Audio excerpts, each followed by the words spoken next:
welcome to Marketing Live TV for this week, where you can engage in real life marketing live on the show. This week we're going to do a live Q&A with some of our members and some of the people that have been watching on digital marketing topics. Now, we've had a number of questions already, and we're just going to open it up to those who are interested in joining on either Facebook, YouTube, or Twitter, Periscope, or even connecting during on the Hangout. So if you are on the Hangout, feel free to jump in and ask a question. If you want to be on camera, we'll bring you in. Otherwise, just chat there and we'll let you know. I'll try and answer what your questions as best as I can, and we'll go from there. So before we get into the show, I just want to say thanks for watching, and if there's any part of the show that you like, please feel free to connect on these social channels. So, digital marketing, what's it all about? Well, there is a whole raft of marketing, but basically it's any touch point that is not a traditional print or fixed medium. Now, and when I say that, that's changing, but we'll jump in and go from there. So this is Digital Marketing Q&A with Marketing Live TV.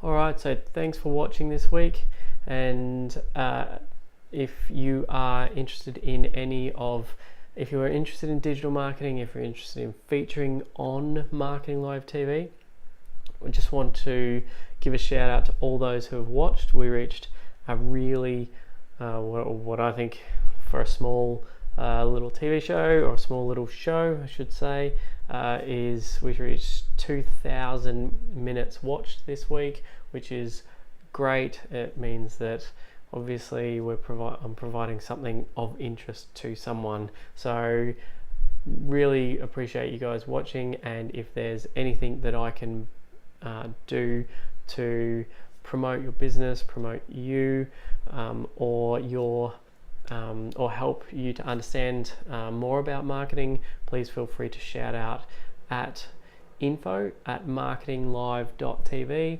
or on any of the social channels. Put them up again just in case.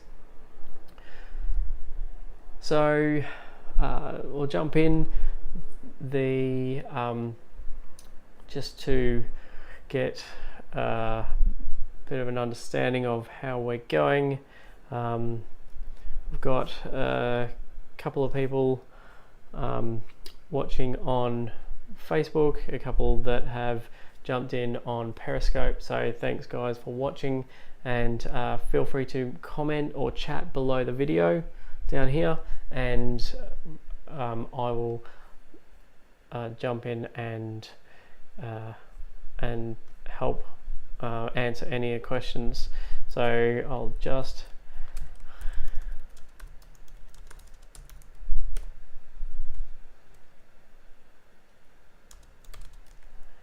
sorry, just typing. Feel free to chat and ask any questions, and we'll go from there. So I'm going to start with one of the ones from that we received this week after we put up the post, which was inspired by, or I'll just say Tracy, and she is interested in digital marketing and has a small business, and wanted to know where to start and what to choose when it comes to digital marketing. So rather than jump on and ask any and ask anyone for advice. She shouted out, so thanks, Tracy. What I would suggest is, first and foremost, if you have an existing business, you already have customers, so understand the thing to be looking for is, where are your customers and where are they consuming information? So if I didn't get details of Tracy's business, so we'll just go with a generic business example. So if your customers are looking for information or are reading information on, let's just say, a news website, and you know that a lot of them visit that site through either asking them or just monitoring their your customers, or just knowing who your customers are, that would be a place to start looking. Now, there's a whole other raft of channels. You could look at jumping on, creating an email list, or creating paid advertising on Google, or you might create a digital billboard. You can have your social media channels. There's all of those things that you could do, but you need to understand where your customers are and where your customers are looking for information about your products. Now, a lot of time is spent creating social media channels and all of that sort of thing. I definitely think it's worthwhile owning your space, but I have to promote caution in that not everyone is going to Facebook or YouTube or whatever it may be to look for your product. And an example might be real estate. In general, and I say in general because it's not always the case, but people don't look to buy real estate on Facebook.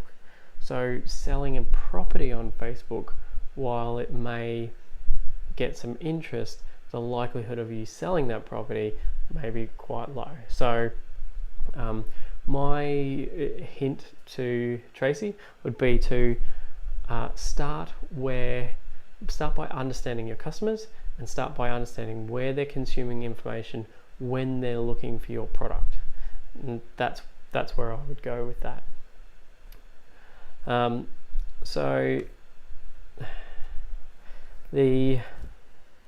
hi to the guys watching on YouTube and on Facebook. Thanks for watching. Appreciate your involvement. Feel free to chat below and let me know if there's anything I can offer as a Q&A to help answer your questions. So I'll jump to another one, so to sort of jump back a step and talk a little bit about digital marketing channels. Now, digital marketing, as I mentioned earlier, covers things like online advertising, email, billboards, but also your website and things like search optimization, and there's also out of the box things, or what most people would think are out of the box things, but things like beacon technology, SMS marketing, MMS marketing. There's a whole number of ways that you can communicate to potential customers and customers that don't necessarily have to be traditional, or what they're not traditional, because traditional marketing is not digital marketing, but what you would call traditional digital marketing, which is through your website, online advertising, and email marketing. So a number of a number of products or a number of places. There's a number of places or mediums or channels or whatever you want to call them to distribute your messages. My suggestion with those would be to make sure that if you're going to push them out on one, that if there's a need to connect multiple channels, connect them and have an integrated marketing strategy. You'll get more bang for your buck. Yes, it's more effort. Yes, it's more planning, but the end result is the customer knows where they are in the journey. So they know they're in the right place, it's supported, they know what they're doing, they're after your product, and away you go. Sales are all yours. So let's take a question from Gary. Gary is asked, looking at starting online advertising but don't know where to start. So do I choose Google, Bing, or another channel to start with? Now that's a really good question, and one that I think that a lot of people jump straight into the biggest, most popular ones because they think that that's the best option, and in a lot of cases it probably is, but in saying that, and by no means are they small, but places like advertising on Bing, or not the most common places that you would think of, generally have a cheaper cost per click or cost per acquisition or cost per conversion, and I'll discuss those in just a minute, because they don't have as much scale, they don't have as much distribution, so it's cheaper to get in. And going back to what we were mentioning about from Tracy, if they are promoting to where your customers are looking for your product, then there's no need to go and pay more just to be on Google or on a more expensive channel like maybe Facebook or something like that. So again, it goes back to knowing where your customers are and knowing what your customers are looking for. All right, so I am just, we seem to have had a bit of a breakdown on our Facebook channel, so bear with me a second and I will see if I can bring those up. But while I'm doing that, feel free to jump in and ask any other questions, and we may be able to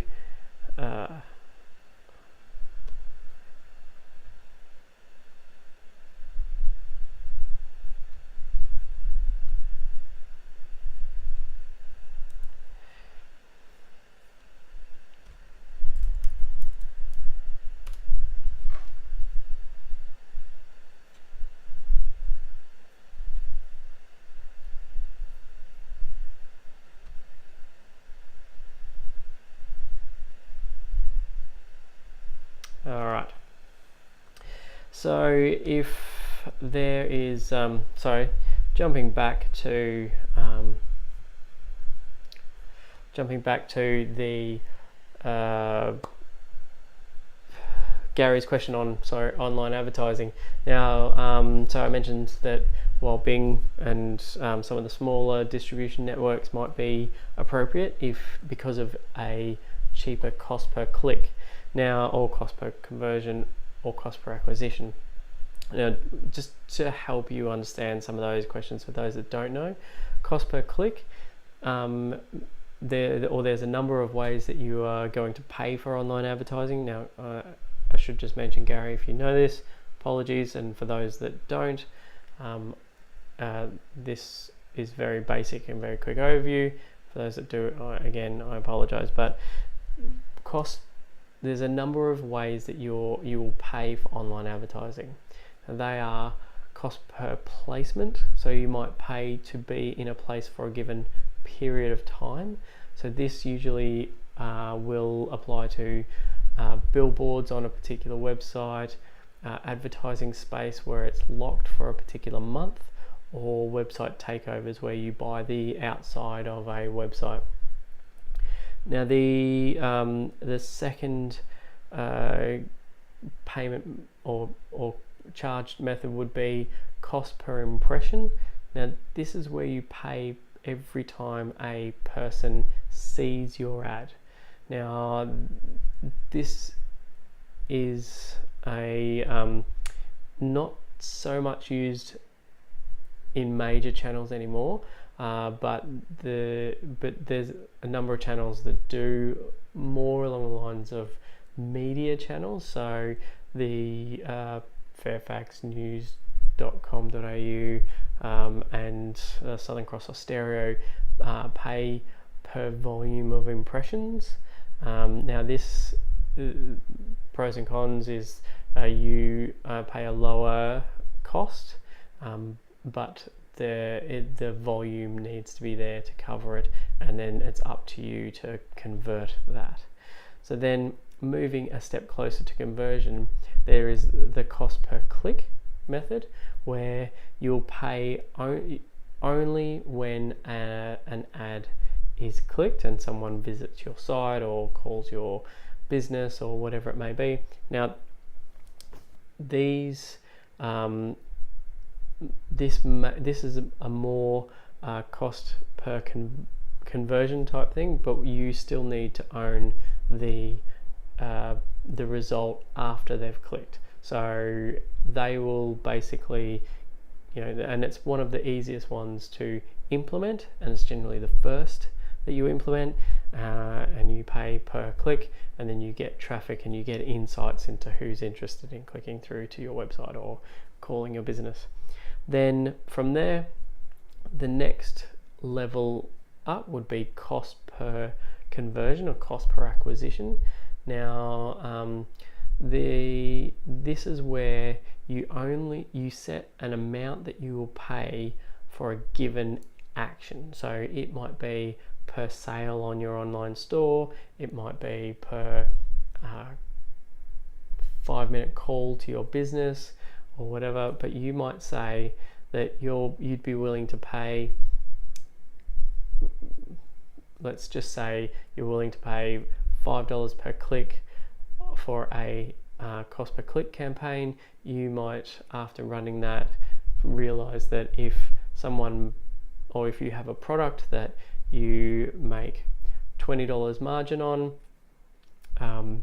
that you might be willing to pay $10 of that to make that sale. So as you can see, the value that you need to pay goes up, but the advantage is that you don't need to worry about how many people click through.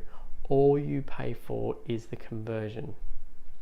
Now, and there is a level above that, which is a return on ad spend. Now, this is one of the Google's recent implementations, and it's you track your conversions and your conversion value, and you basically push as much traffic through to get you a set return on investment. Now, the advantage of the latter two is if you manage them properly, you can pile as much money into them as you like, knowing that you'll always have a return on investment. So it's only limited by the creative and the implementation and the bidding strategies and of others and the relevance to the customer.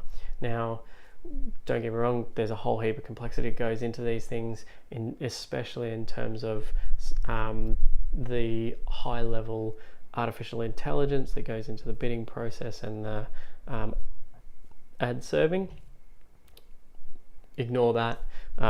But if you are going to go for online advertising, going back to Gary's question, go with where you think your customers might be, and put it this way: if you, by doing something, you'll get some insights. Now, even if that insight is you're not doing it right, that's still a cross off and do it somewhere else. So my answer would be do something, because it's better than nothing, and allocate some marketing money to learning where you can find your conversions. Because if you spend 3 weeks and you haven't got a single conversion, at least you've got some insights into what you maybe shouldn't be looking at, and you can go look for some maybe more valuable keywords or online advertising or spaces. Okay, so so that's 2 of the questions we had from this week. Now I'm just going to check back to see our online, to see who's online and who's watching and how we can help. Now, if there's any questions that you would like answered, please feel free to comment in the comments section, monitoring those as we go. So if there's anything that you would like me to cover, feel free to shout out. I'll post those up. I'll post to the comments of these videos a bit of a snapshot of what we've covered, and also let you know that there's and I also have to shout out to tomorrow. We or I should say, for when this is recorded, on the 5th of October 2017, we will be at the Small Business Association of Australia branding and promotion for SME, small to medium enterprise. That'll be held at Griffith University. If you are interested, please jump over or please look up the Small Business Association of Australia. The event is there, and also if you can't make it to the event, it is held on the Gold Coast at Griffith University. Watch tomorrow night, or watch on the 5th of October from 6:30. We will be broadcasting the information live. It is a marketing event and it's relevant to what we do, so yeah, we will be broadcasting it out there for you. So I will leave it at that. Thanks again for those who have been watching today. Thanks for those who sent in their questions, Tracy and Gary. Really appreciate it. And if there's any other thing that you would like me to cover in terms of marketing live TV, please feel free to connect and share on these social channels, and I'll be in touch with you and let you know that we will absolutely do it. And we look forward to catching up with you next on Marketing Live TV.